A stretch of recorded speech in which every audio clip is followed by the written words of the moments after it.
pour continuer cette émission, je suis entourée de 3 invités pour analyser, comprendre ce que sont les enquêtes internes et quelles sont les bonnes pratiques. À ma droite, Violaine Malopanissé, qui est directrice juridique adjointe d'Eiffage Infrastructure. Bonjour, merci d'être avec nous. Bonjour.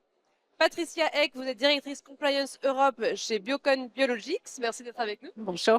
Et Mathieu Clodon, vous êtes directeur juridique et conformité au sein de la chaîne thermale du Soleil. Merci Bonjour. d'être avec nous. Alors, je vais me tourner vers vous, premièrement, Violaine Malopanissé. Est-ce que, déjà, vous pouvez nous dire si, au sein de votre groupe, est-ce qu'il y a déjà eu des enquêtes internes et comment ça s'est passé, simplement? Écoutez, je vous remercie de votre question. Donc, nous avons toujours fait des enquêtes internes au sein de notre groupe, puisqu'une enquête interne, elle sert à améliorer le fonctionnement de l'organisation. Donc, dès que nous avons un manquement, il est utile de diligenter une enquête interne.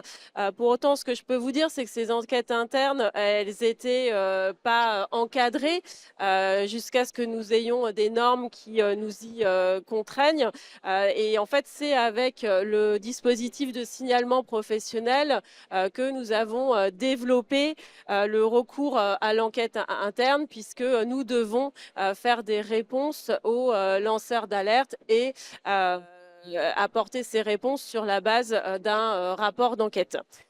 Donc, avant que nous soyons encadrés, en fait, on pouvait tatillonner et ne pas respecter les cadres qui doivent s'imposer aux enquêtes internes, notamment le cadre d'une confidentialité, le cadre de l'impartialité, le cadre de l'exhaustivité, le cadre de la loyauté, de la proportionnalité, du traitement des données et du respect de la vie privée.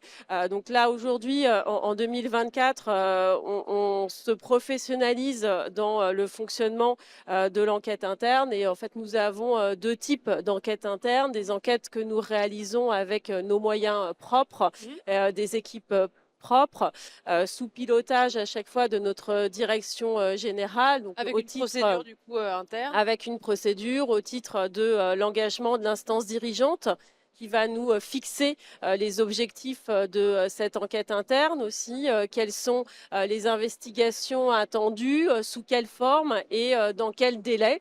Et donc le moyen aussi qui est alloué à cette enquête que nous pouvons donc réaliser en interne, mais aussi en recourant à des cabinets d'avocats. Donc là, tout va dépendre de l'objet de l'enquête et ça va être au cas par cas que nous allons décider de la forme de cette enquête interne ou avec un cabinet d'avocats. Justement, Mathieu Clodon, est-ce qu'il y a déjà eu des enquêtes internes et quelle est la responsabilité du directeur juridique quand il y a des découvertes liées à ces enquêtes? Alors oui, il y a déjà eu des enquêtes internes sur un sujet extrêmement classique aujourd'hui dans les entreprises. C'est en matière sociale, la prévention du harcèlement moral, du harcèlement sexuel et des agissements sexistes. Donc le rôle du directeur juridique, c'est d'essayer de créer un cadre propice à l'expression de chacun, de rappeler les règles fondamentales qui entourent cette enquête interne et auxquelles les gens ne sont pas nécessairement familiarisés. Le principe du contradictoire, la logique d'impartialité, le fait de ne pas être d'arriver à faire comprendre qu'on est juge sans être partie alors même que l'on intervient pour le compte de l'entreprise. Le fait d'arriver à dire je vais procéder par échantillon et donc des gens ne seront pas nécessairement entendus alors qu'ils auraient pu prétendre à leur sens être auditionnés. Le fait aussi de savoir concilier l'enquête interne et éventuellement la procédure disciplinaire, parce que quand on fait l'enquête interne, parfois on est amené à entendre la personne qui est à l'origine de ces faits. Son obligation, c'est évidemment, en matière d'enquête interne, c'est de faire en sorte que l'entreprise respecte ses obligations. Et donc en matière de droit du travail, sur ce sujet-là, la première des obligations, voire l'unique, en tout cas le prisme et notre boussole, c'est l'obligation de sécurité à la charge de l'employeur. Donc c'est arriver à mettre en place très rapidement un process, très rapidement définir les mesures conservatoires si elles s'imposent, assez rapidement, c'est-à-dire 10 jours. Donc c'est en fait très court et long. C'est long pour les personnes qui sont exposées aux agissements, c'est court pour avoir le temps de la réflexion et de la compatibilité avec les règles du travail, de définir toutes ces mesures qui vont permettre qu'in fine, les droits de chacun auront été respectés, l'obligation de sécurité de leur entreprise aura été satisfaite. Patricia Eck, vous qui travaillez dans une entreprise dont le siège est en Inde, une entreprise indienne, est-ce que l'enquête interne, c'est quelque chose de spécifiquement française? Est-ce qu'il y a des différences culturelles dans cette manière d'enquêter? Alors, dans tout groupe international, quel que soit le lieu du siège de ce groupe, le respect des règles, que ce soit le respect des lois, des réglementations externes, des réglementations sectorielles ou bien des règles internes, c'est dans les grands groupes aujourd'hui, c'est un enjeu clé.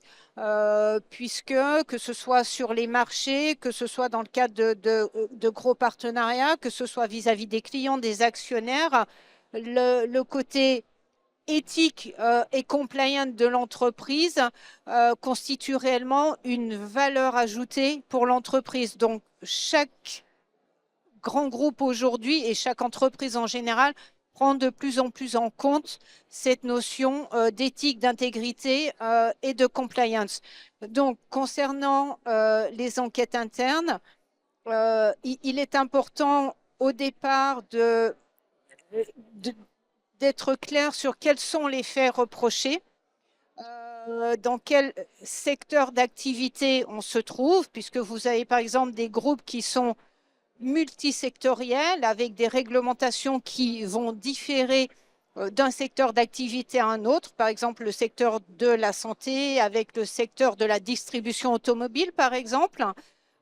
Donc, prendre en compte l'environnement sectoriel, prendre en compte l'environnement géographique, dans quel lieu du monde se trouve-t-on, puisque en matière notamment d'anticorruption, on a des lois qui diffèrent selon que l'on soit aux États-Unis, au UK ou en France par exemple, ou même au Japon. Il y a également dans de très nombreux pays, il y a des lois dédiées à l'anticorruption.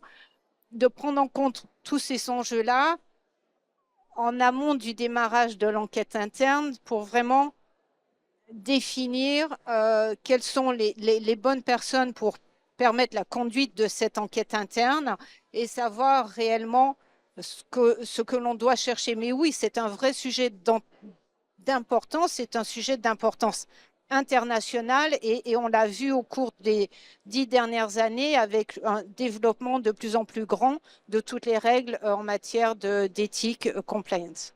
Bien, merci à tous les trois d'être venus ici au sommet du droit pour parler des enquêtes internes et à tout de suite dans l'émission.